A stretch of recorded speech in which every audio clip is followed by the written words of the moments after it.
Babimin bu zıvıstan, Ay dilberetten Gülistan'a.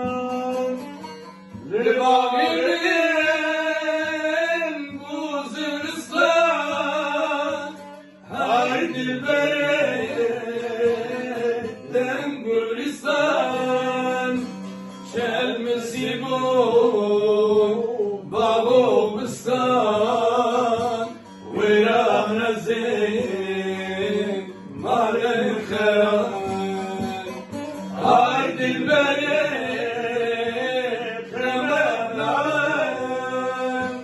fakirete ya edi kalan nefeşeki pür be halan. Ay dilbere khemen fakirete ya edi kalan nefeşeki pür be halan.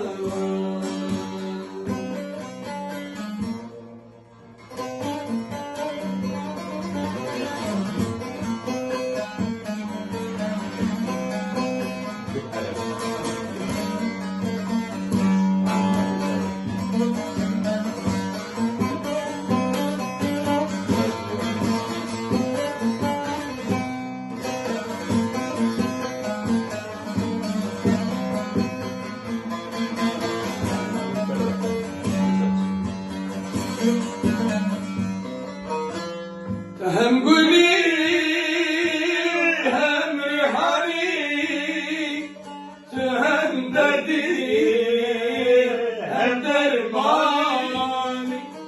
Hem gülü hem rihani, hem derdi hem dermani. Hem hakimi hem Rahmani, virane zin malen kharan.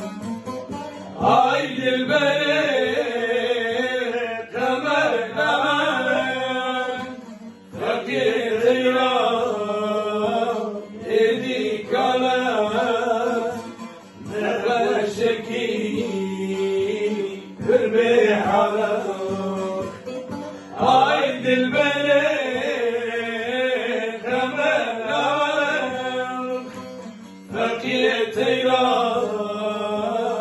edi kalan nefeşeki pür be halan.